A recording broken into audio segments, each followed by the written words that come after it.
এটা কিন্তু সেরা এক্সপিরিয়েন্স। এখানে অনেক পুরনো লাদা গাড়িতে আমরা এখন উঠে পড়েছি, সেটা করে যাচ্ছি। এখানে যে জায়গাটা বলছে, এখানে নাকি মানুষ আগে বসবাস করতো। কি অদ্ভুত না? তলা থেকে গ্যাসগুলো বেরিয়ে আসার চেষ্টা করছে, দেখুন। খালি দেখুন একবার, গৌস্থানে রয়েছি, আর একটা অদ্ভুত সুন্দর জায়গা।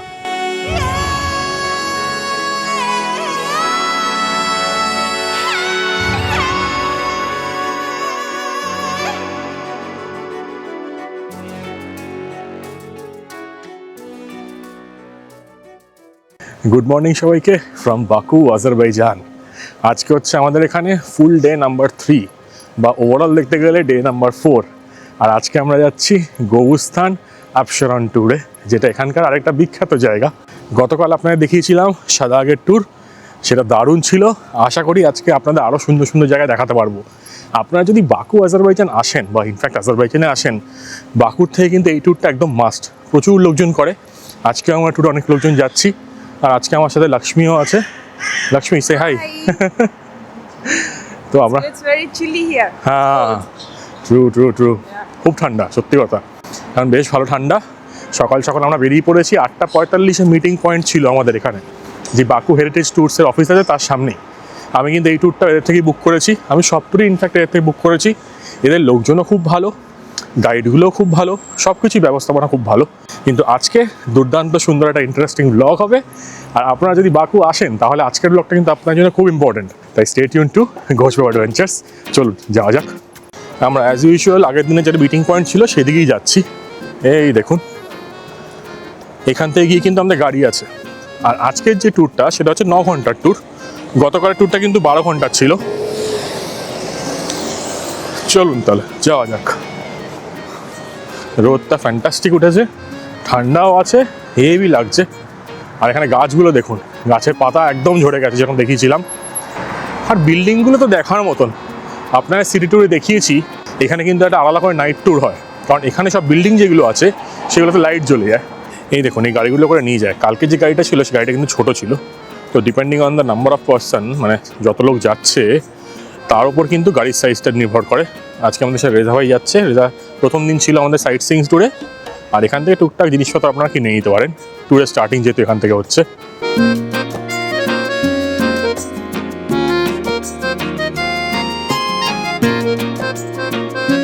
এখানে বাদিকে যে জায়গাটা আছে, এটা হচ্ছে সি সাইড বুলেভার্ডটা। এটা হচ্ছে বাকু আজারবাইজানের খুব বিখ্যাত জায়গা। আর ক্যাসপিয়ান সি রয়েছে এদিকটায়। তো রেজা ভাই বলছিল যেখানে নাকি এটা আলেকজান্ডার পার্ক নাম ছিল, এটা অনেক আগে সোভিয়েত ইউনিয়ন টাইমে। আর এখন নাকি এর নাম চেঞ্জ করে সি সাইড বুলেভার্ড করে দেওয়া হয়েছে। প্রেসিডেন্ট আর কি, এখনকার প্রেসিডেন্ট করেছে 2018 সালে। এই দেখুন, এই জায়গাটায় আপনারা এসে দেখাবো। আমি আগে হয়তো দেখিয়েছি, কিন্তু জায়গাটা দুর্দান্ত সুন্দর। একদম ক্যাসপিয়ান সির পাশ দিয়ে একটা রাস্তা।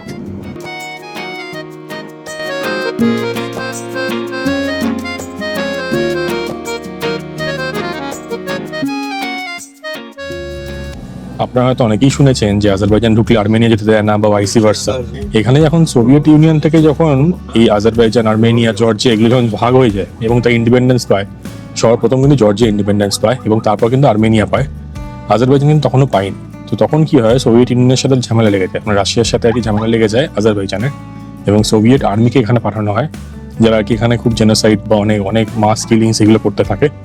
এবং তার ফলে কি হয়, মানে এই সিচুয়েশনটা যখন আর্মেনিয়া দেখতে পায়, মানে এটা হচ্ছে আজারবাইজানের ভার্সন, সেটা সত্যিও অনেক জিনিসপত্র আছে, মিথ্যে, আমি সেটার মধ্যে যাচ্ছি না। কিন্তু তখন যখন সোভিয়েত আর্মি এখানে এসে যায়, সেই সুযোগটা দেখে বা সেই ঝামেলাটা চলছে দেখে, তখন আর্মেনিয়া নাকি সোলজার পাঠিয়ে দেয় এখানে। এবং কারবাক যে জায়গাটা আছে, নগণ্য কারবাক আমরা বলি আর কি, ওই কারবাক জায়গাটা নিয়ে দখল করে নেয়। এবং 90 থেকে 92, মানে ওই সময়টার মধ্যে কিন্তু এই সোভিয়েত আর্মির সাথে ঝামেলা, প্রচুর লোক এখানে মারা যায়। তখন এই কারবাক দখল করে নেওয়া সবকিছু কিন্তু ওই টাইমেই হয়। এবং এত বছর কিন্তু ওই যে নগণ্য কারবাকের যে পার্টটা বা স্ট্রিপটা ছিল আর কি, সেটা কিন্তু আর্মেনিয়ার পার্টি ছিল, বা আর্মেনিয়া কিন্তু দখল করে রেখেছিল। কিন্তু 2024 সালে আপনারা সবাই জানেন, এখানে বিশাল যুদ্ধ শুরু হয় আর কি। 2023 থেকে 24-25 এই সময়টা চলতে থাকে। এবং তারপরে কিন্তু ওই পার্টটা আজারবাইজান দখল করে নেয়।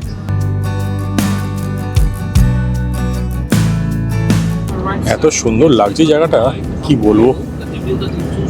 এই দেখুন, আজারবাইজানের ফ্ল্যাগটা অলমোস্ট আপচাপচা দেখতে পাওয়া যাচ্ছে। আর এটাই হচ্ছে এখানকার বুলেভার্ড, সি সাইড বুলেভার্ড।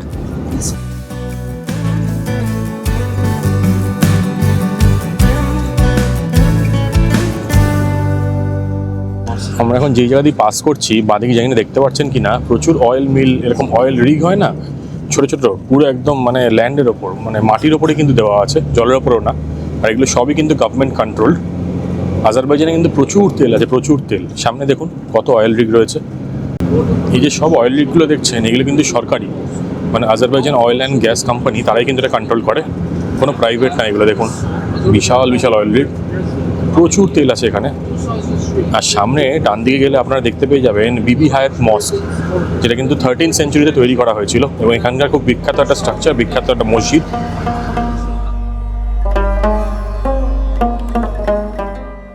আজকের আমাদের প্রথম স্টপ ছিল বাকু আজারবাইজানের সে বিখ্যাত বিবি হেবাত মস্ক। দুর্দান্ত সুন্দর এই মসজিদ, চলুন আপনাদের ভেতরে নিয়ে যাই।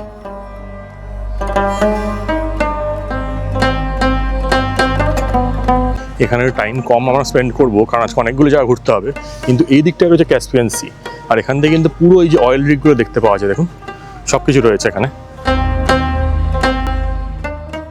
এই অপূর্ব সুন্দর বিবি হায়াত মস্কে ঢোকার পরই আমাদের গাইড রেজা আমাদেরকে বুঝিয়ে দিচ্ছিল এই মস্কের সম্বন্ধে।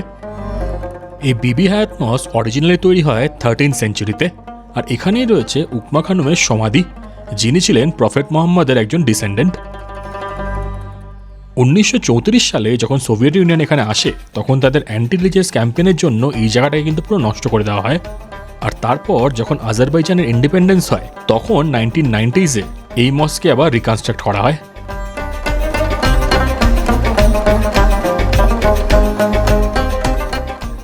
এই মসজিদটা কিন্তু খুব ইম্পর্টেন্ট একটা পিলগ্রিমেজ সাইট গোটা বাকু আর গোটা আজারবাইজানের। তাই যখন আজারবাইজান ঘুরতে যাবেন, বিবি হায়াত মস্ক কিন্তু দেখতে একদম ভুলবেন না।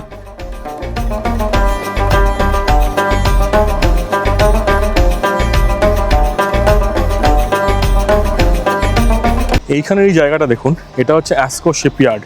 এটা কিন্তু আজারবাইজানের গভর্নমেন্টের আন্ডারে পড়ে। এটা হচ্ছে ক্যাসপিয়ান সি বেল্ট। এখানে কিন্তু অনেক অয়েল মাইনিংও হচ্ছে, মানে অয়েল ড্রিল হচ্ছে, যেগুলো আপনাকে দেখাচ্ছিলাম, গাড়ি থেকে দেখানোর চেষ্টা করছিলাম, সেগুলো হচ্ছে ওই দিকটায়। ওই দিকে দেখুন, এখানে কিন্তু মাটির খুব কাছেই কিন্তু তেল পাওয়া যায়, প্রচুর তেল রয়েছে আজারবাইজানে। এক সময় নাকি বলা হয় 50% of the oil in the world সেটা নাকি আজারবাইজান থেকেই আসতো। তো এখনও কিন্তু সেরকম প্রচুর পরিমাণে আছে, সেখানে প্রচুর ড্রিল এখানে দেখতে পারবেন। সমুদ্রের ওপর যেগুলো আছে সেগুলো নাকি বিপি, ব্রিটিশ পেট্রোলিয়াম, আর ইউকে কিছু এজেন্সির আছে। কিন্তু এখানে যে ল্যান্ডের ওপর যেগুলো দেখতে পাচ্ছেন, এখানে একটা ইনস্টিটিউটও আছে, সেগুলো সবই কিন্তু গভর্নমেন্ট কন্ট্রোল, এটা মাথায় রাখবেন। আর এইখানে হচ্ছে সেই বিখ্যাত বিবি হায়াত মস্ক। এই মস্কটাই আমরা এক্ষুনি দর্শন করলাম, দারুণ সুন্দর জায়গা একটা, দেখার মতন।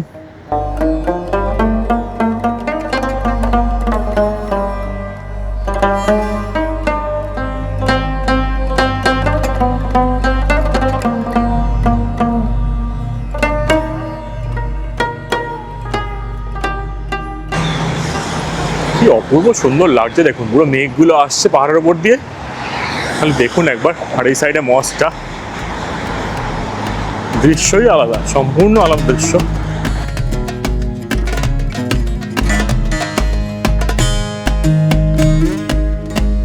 এই আমরা এখন চলে এসেছি একটা মার্কেটে। এই মার্কেট থেকে রেজা ভাই গিয়ে আমাদের জন্য জল নিয়ে আসছে।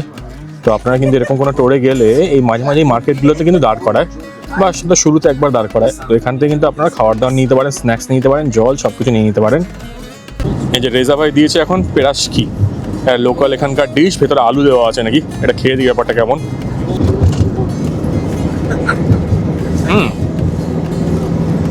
নোনতা নোনতা খেতে ভালো, বেশ। প্রচুর পাউরুটির আইটেম কিন্তু এরা খায়, আলু দিয়ে বানিয়েছে। আর সেটা বলতাম কার্তোস্কা। আর রাস্তা পুরো ফগি, পুরো মেঘ, একদম দুর্ধর্ষ লাগছে। আর আমরা শহর থেকে মোটামুটি 50 থেকে 55 কিলোমিটার দূরে যাব গবুস্তান ন্যাশনাল পার্কে। তো রাস্তা দেখাতে দেখাতে আপনি নিয়ে যাচ্ছি, সেখানে গিয়ে নেক্সট স্টপ হবে যেটা হচ্ছে মাড ভলকানো, ফায়ার টেম্পল, অনেক কিছু আছে এরিয়াতে, সব কিছু আপনাকে দেখাবো। তো রাস্তাটা দুর্দান্ত লাগছে।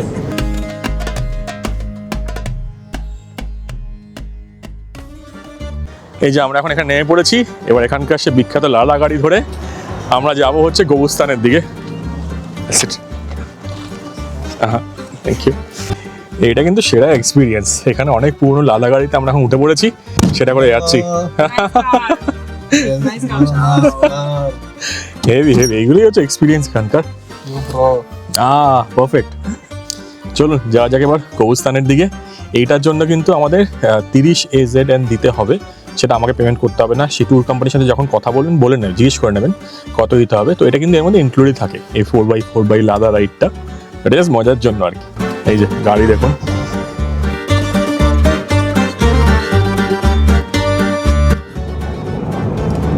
সব এখানে লাদা দেখুন, হেভি হেভি, পুরো একদম সোভিয়েত গ্রামের মধ্যে ঢুকতে পারছি মনে হচ্ছে। এখানে সব লোকজনকে ট্রান্সফার করা হচ্ছে এই লাদা গাড়িতে, এটা করে যেতে হবে। এই যে এবারে পুরো অফরোডিং হবে এইখানটাতে। রাস্তা খুব খারাপ, কবুস্তানের রাস্তা এদিকে। চলুন যাওয়া যাক।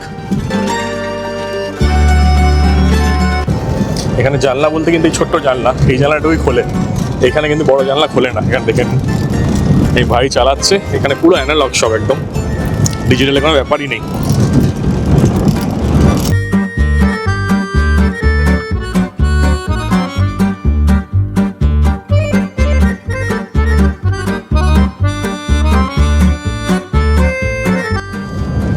দূর দূর অব্দি কিচ্ছু দেখতে পাওয়া যাচ্ছে না, দূরে গাড়ি আছে দেখতে পাওয়া যাচ্ছে, খুব খারাপ রাস্তা।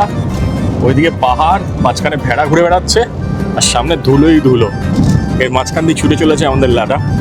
চারিপাশে রয়েছে ইলেকট্রিক এই পোলগুলো, এখানে ইলেকট্রিসিটি যাচ্ছে এখানকার গ্রামে। দূরে দেখুন, দূরে অনেক দূরে সব গাড়িগুলো যাচ্ছে, সব ধুলো উড়াতে উড়াতে। এই ড্রোনটা চালাতে পারতাম, জাস্ট আলাদাই হতো। এখানে ড্রোন অ্যালাউড না, তাই চালাতে পারছি না, কিন্তু আপনাকে দেখানোর চেষ্টা করছি এই অদ্ভুত সুন্দর জায়গা।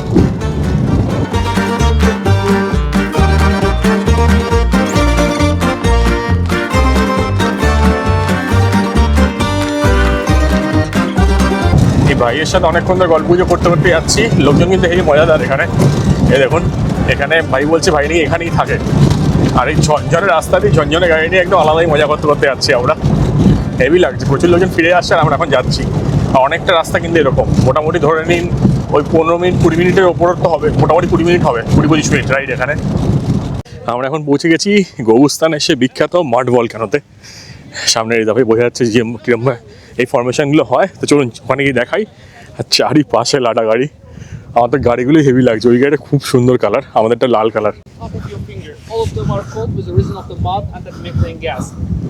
And before you saw that we have a fire here, is the reason that in all of them we have a methane gas. So I will try again. You can click pictures. It's actually windy, so that's why it's difficult. বলছে এখানে ভেতর নিয়ে methane gas আছে, তাই জন্য কিন্তু এই lighter দিয়ে জ্বালালেই জ্বলে যাবে। ও চেষ্টা করছে চালানোর, খুব এখানে হাওয়া আছে বলে জ্বলছে না এত। হেভি ইন্টারেস্টিং ফরমেশন একটা। দেখুন আগুন জ্বলে গেছে পুরো। ভেতরে এত মিথেন গ্যাস আছে, এখানে কিন্তু স্পার্ক দিলে একটা আগুন জ্বলে যাচ্ছে। এই দেখুন, Even there we have a factory that at the summer the workers of that company. চলে এসেছি এখন কবুস্তান মাড ভলক্যানোতে। এখানে চারিপাশে যে মাড ভলক্যানো ফরমেশনগুলো দেখতে পাচ্ছেন, আপনারা দেখাচ্ছেও কিছু, সেগুলো তৈরি হচ্ছে কারণ মাটির ভেতর কিন্তু প্রচুর গ্যাস লুকিয়ে আছে। এবং তার ফলে কি হচ্ছে, নিচে যখন গ্যাসের মধ্যে রিয়াকশন হচ্ছে এবং ইরাপশন হচ্ছে এবং গ্যাসগুলো আটকে আছে, সেগুলো বেরোনোর জন্য কিন্তু এই ভলক্যানো ফর্মে বেরিয়ে আসছে। আর ওপরে এরকম যে পাহাড়গুলো দেখছেন, এই পাহাড়গুলো কিন্তু অ্যাকচুয়ালি ভলক্যানো, কিন্তু এর ভেতর লাভা বাসে সব কিছু নেই। এখানে মাটি রয়েছে, মাটি। অদ্ভুত সুন্দর জায়গা। এরকম একটা বিশাল খালি এরিয়ার মধ্যে, একটা মরুভূমির মধ্যে, পাথরের পাহাড়ের মধ্যে এরকম একটা মাড ভলক্যানো, এরকম মাল্টিপল মাড ভলক্যানোস, দারুণ লাগছে। সব জায়গায় এরকম ভলক্যানো আছে দেখুন। ওইদিকে বলছে কিছু অ্যাক্টিভ ভলক্যানো ওইদিকে আছে, তো ওইদিকে লোকজন যায় না। ওইদিকে কিছু লোক চলে গেছে দেখুন ওই দিকটাতে, ওইদিকে সব অ্যাক্টিভ ভলক্যানো, তো ওগুলো কিন্তু যেতে মানা করছে। আর এখানে যে মাটিগুলো আছে, মাটিগুলো কিন্তু হাই অন মিনারেলস বলছে। পৃথিবীতে অলমোস্ট 1,500 মাড ভলক্যানো আছে, আর শোনা যায় নাকি 300 থেকে 400 মাড ভলক্যানো আজারবাইজানেই আছে। কারণ এখানে প্রচুর গ্যাস রয়েছে, মানে মাটির খুব কাছাকাছি খুব গ্যাস রয়েছে এবং সেই গ্যাসগুলো বেরিয়ে আসতে চাইছে। তো সেই জন্য কিন্তু এই বুদবুদ দেখতে পাচ্ছেন। এইখানে প্রচণ্ড হাওয়া, এত ঠান্ডা দাঁড়ানো যাচ্ছে না। আর এখানে দেখুন আস্তে আস্তে এই বুদবুদিগুলো হচ্ছে, কি অদ্ভুত না? তলা থেকে গ্যাসগুলো বেরিয়ে আসার চেষ্টা করছে দেখুন, হালকা হালকা বুদবুদ হচ্ছে। এখানেও হচ্ছে দেখুন। এটা কিন্তু খুব স্পেশাল একটা জায়গা, আর আপনারা যদি এখানে আসেন কবুস্তান মাড ভলক্যানো নিশ্চয়ই ঘুরে যাবেন।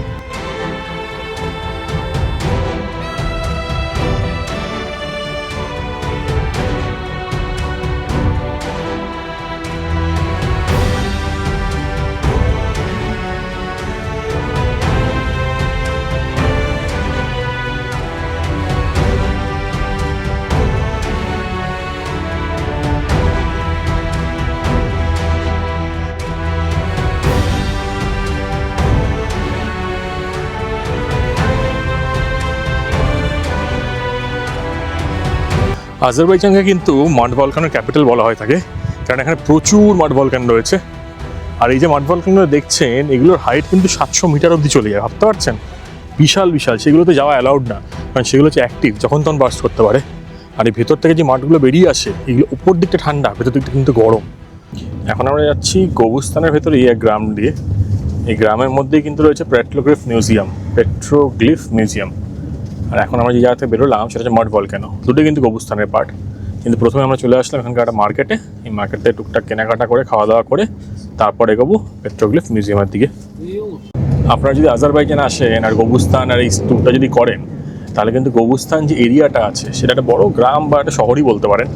এবং তার মাঝখানে কিন্তু দুটো জায়গা আছে, একটা হচ্ছে মাড ভলকানো যেটা গেলাম এক্ষুনি, আর একটা হচ্ছে পেট্রোগ্লিফ মিউজিয়াম। পেট্রোগ্লিফ মানে কি বলুন তো, সেই পাথরের মধ্যে সেই আঁকিউকি করা থাকতো না, সেই আদিম মানবরা করতো, এককালে মানুষ করে বেড়াতো এই ইনস্ক্রিপশন টাইপের পাথর কেটে কেটে কাজ।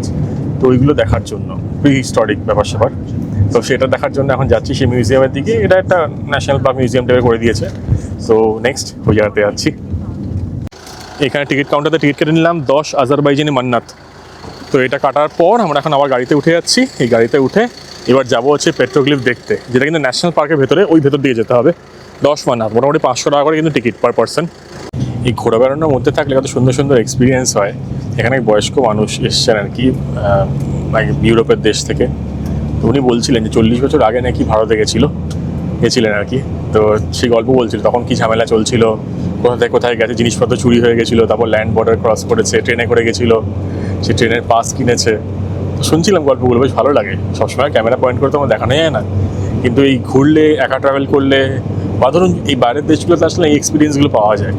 40 বছর আগে কীরকম ভারতবর্ষ ছিল সেটাই উনি বলছিলেন।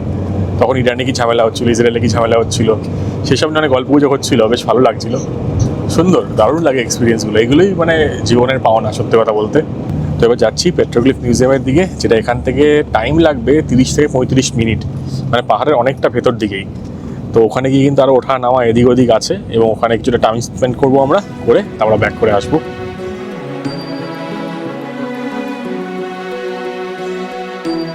আমরা এখন পৌঁছে গেছি গবুস্তান পেট্রোগ্লিফ মিউজিয়ামে, এবং এখান থেকে হেঁটে হেঁটে ভেতরে যে অ্যাকচুয়াল পেট্রোগ্লিফগুলো আছে সেগুলো আপনাদের দেখানোর চেষ্টা করছি। এখানে একজন গাইড আছে, সেপারেট গাইড, যে আমাদের সব জায়গাগুলো ঘোরাবে, ছবি তোলার জন্য বলে দেবে কোথায় ছবি তুলতে হবে, কোথায় ভিডিও তুলতে হবে, কী আছে এক্সপ্লেন করে দেবে। তো সব কিছু কিন্তু এই ট্যুরের মধ্যে ইনক্লুসিভ আছে। আর এটা মাথায় রাখবেন, আমি বুক করেছি বাকু হেরিটেজ ট্যুরস থেকে, তলায় নাম্বারটা আমি দিয়ে দেবো, চেক করবেন। ভালো, খুব ভালো ট্যুর কোম্পানি, খুব ভালো অর্গানাইজেশন, আর খুব ভালো অর্গানাইজড ট্যুর করে কিন্তু। মোটা বিল্লু দেখতে পাওয়া গেছে, কি মোটা সাদা চেয়ার আরে ভাই। আমাদের সাথে এখানকার যে গাইড ছিল, এখন সেই ভাই আমাদের বুঝিয়ে দিচ্ছে এই জায়গার সম্বন্ধে। এখানে গাইড হয়ে একটা জিনিস বললো ইন্টারেস্টিং, এইগুলো হচ্ছে সব স্যান্ডস্টোন, পুরো পাহাড়গুলো হচ্ছে স্যান্ডস্টোনের। আর এখানে একটা আছে মিউজিক্যাল ইনস্ট্রুমেন্ট, বলছে মিউজিক্যাল ইনস্ট্রুমেন্ট হিসেবে কাজ করতো। আর লোকজন যদি কোনো বিপদ বুঝতো তাহলে এটা দিয়ে নাকি সাইন পাঠাতো, মানে আওয়াজ পাঠাতো আর কি। তো এটা কিন্তু লাইমস্টোন দিয়ে তৈরি। এই দেখুন, এই লক্ষ্মী পায় যাচ্ছে, এরকম নানা রকম সাউন্ড বার করতো। এখানে প্রচুর শেল্টারও আছে, প্রচুর শেল্টার ছিল, কিছু শেল্টার ঢাকা পড়ে গেছে আর্থকোয়েকের জন্য। প্রচুর হাজার হাজার বছর আগে কিন্তু এখানে মানুষজন থাকতো, এবং পেট্রোগ্লিফগুলো কিন্তু তারাই তৈরি করেছে। এখানে পেট্রোগ্লিফগুলো দেখুন, এখানে কিন্তু একটা বোট সিম্বল আঁকা আছে, বোট আঁকা আছে, ওর প্রতি মানুষ চলছে, সামনে তারা উঠেছে, অনেক কিছু আছে। আর এখানে দেখুন এই ব্যাপারটা পুরো এক্সপ্লেনেশনটা এখানেই দিয়ে দিয়েছে। তো সব কিন্তু অডিও বুকে অ্যাভেলেবেল আছে। আর এখানে 66 লেখা আছে, মানে হচ্ছে এখানকার হচ্ছে 66 নাম্বার রক। এটা এই বিখ্যাত আর্কিওলজিক্যাল সাইটে আপনারা 6000-এরও ওপর রক এনগ্রেভিংস দেখতে পেয়ে যাবেন, যেগুলো 5000 থেকে 20,000 বছর আগে তৈরি করা হয়েছিল। এই পেট্রোগ্লিফগুলো আসলে ইলাস্ট্রেট করে মানুষের যে আর্টিস্টিক এক্সপ্রেশন আছে, আর তখনকার সময় অনেক ভ্যালুয়েবল ইনফরমেশনও দেয়। কিন্তু আপনি একটা কথা বলে রাখি, আপনারা যদি হিস্টোরি জিনিসপত্রে ইন্টারেস্ট রাখেন তাহলে কিন্তু ভালো লাগবে। আমার পার্সোনালি এগুলো খুব একটা বেশি ভালো লাগে না, তাও একটু ঘুরে ঘুরে যাচ্ছি, দেখছি, আপনারা দেখাচ্ছি। বেশি তুলছি না, কারণ সবই ওই একই টাইপের পেট্রোগ্লিফ। ওখানে যা বোঝাচ্ছে এগুলো বুঝতে হবে, বুঝে আর কি আপনাদের ফিগার আউট করতে হবে যে এটা কোথায় আছে, কী আছে, কবে তৈরি হয়েছিল, কারা করেছিল, এইসব জিনিসপত্র। তাই মোটামুটি কিন্তু আপনাদের একটু ঘুরে ঘুরে একটু দেখিয়ে দিচ্ছি।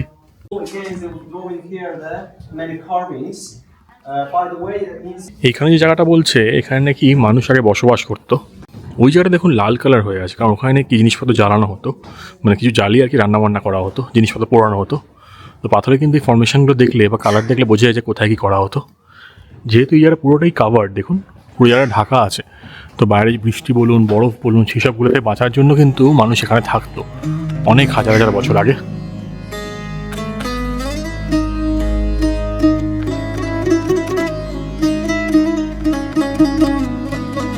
এখানে বলছে ইয়ারটা এমআই পাস করে আপনি যদি কিছু উইশ করেন সেটা নিয়ে পূরণ হয়ে যায়, তো এটা অনেকেই ট্রাই করছে এখানে।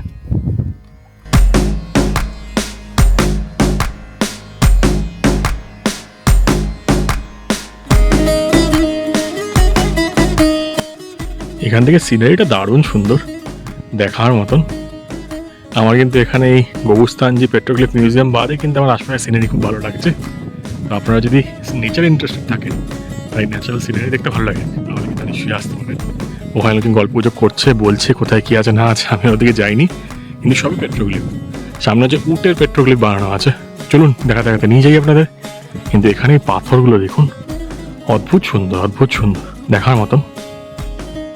বিল্লুম্যান আসছে আমার দিকে, বিল্লুম্যান বিল্লুম্যান বিল্লুম্যান বিল্লুম্যান। এইখানে চারিপাশে এরিয়াটা দেখতে পাচ্ছেন, আর ওখান দিয়ে যে রাস্তাটা যাচ্ছে, জানি না ক্যামেরা ক্যাপচার করছে কিনা, ওই পুরোটাই কিন্তু গবুস্তান এরিয়া। এখানে প্রচুর গ্রাম রয়েছে, প্রচুর গ্রাম। ওখানে কিন্তু ম্যানুফ্যাকচারিং প্লান্ট রয়েছে, অয়েল রিগ রয়েছে। এই দূরটা যদি দেখেন তাহলে দেখতে পাবেন এখানে কিন্তু ক্যাসপিয়ান সি আছে। ক্যাসপিয়ান সি আসলে একটা লেক, এবং ক্যাসপিয়ান সির স্ট্রেট যেটা দেখাচ্ছি আপনাদের, ওদিকে তুর্কমেনিস্তানের বর্ডার আছে, আরও নিচের দিকে গেলে নেই শুনছি আর্মেনিয়ার বর্ডার আছে, টার্কির বর্ডার রয়েছে, প্রচুর বর্ডার রয়েছে কিন্তু ক্যাসপিয়ান সি এর সাথে। আর এখানে যে সাদা রঙের বিল্ডিংটা দেখতে পাচ্ছেন, ক্যামেরা ক্যাপচার করছে কিনা জানি না আবারও, কিন্তু ওটা হচ্ছে এখানকার প্রিজন, গবুস্তান প্রিজন, যেখানে 50 জন মতন কিন্তু প্রিজনার বা কয়েদি আছে। আর তার পাশে ওটা হচ্ছে এগ্রিকালচারাল ল্যান্ড। এখানকার যে লোকাল লোকজন আছে তারা কিন্তু এগ্রিকালচারে বিশ্বাসী, এবং সেটাই কিন্তু করে।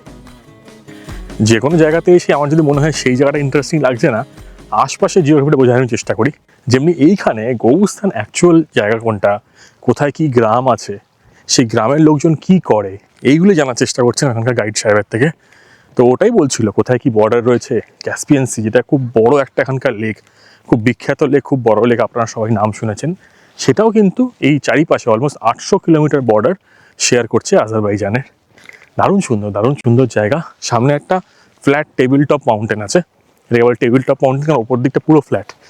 এখানে মাটির মধ্যে যে গর্তগুলো দেখছেন, এই গর্তগুলোর মধ্যে নাকি রান্নাবান্নাও করা হতো, আবার নাকি এখানে মানুষের বা জন্তুজনের স্যাক্রিফাইস করা হতো, তখন নাকি এখানে রক্ত জমা করা হতো বলছে। এরকম বড় বড় গর্ত করা আছে এখানে, সেই জন্য এগুলো সব কিন্তু প্রিহিস্টোরিক সময়কার। এখানে চলে এসেছি, এই যে গবুস্তানের মধ্যে এই যে পেট্রোক্লিফ মিউজিয়াম আছে, তার মাঝখানে ছোট্ট ক্যাফে আছে। এই ক্যাফেতে কিন্তু চা, কফি, বিস্কিট, কেক, বাকলাভা সব কিছুই পাওয়া যাচ্ছে। তো কফি এখানে 5 করে নিচ্ছে, এই বন্ধু খাচ্ছে আর কি। আমরা একটু ওয়েট করি, জিরিয়ে 5 মিনিট বাদে এখান থেকে বেরিয়ে পড়বো। আজকের এই দুর্দান্ত সুন্দর ট্যুর ভিডিওটা এখানেই শেষ করছি। খুব তাড়াতাড়ি দেখা হবে আপনাদের সাথে পার্ট 2-তে, যেখানে আপনাদের নিয়ে যাব ইয়ানারদাগ দ্য ফায়ার মাউন্টেনে। তার সাথে দেখাবো আজারবাইজানের হিন্দু মন্দির, আর দারুণ দারুণ ইনফরমেশনও শেয়ার করব আপনাদের সাথে। তাই স্টে টিউন টু ঘোষ বাবা অ্যাডভেঞ্চার্স। আর ভিডিওটা শেষ করার আগে সে একটা কথা আবারও বলবো, আপনারা সকালে ভালো থাকবেন আর ঘুরতে থাকবেন, কারণ মনে রাখবেন জীবন কিন্তু একটাই।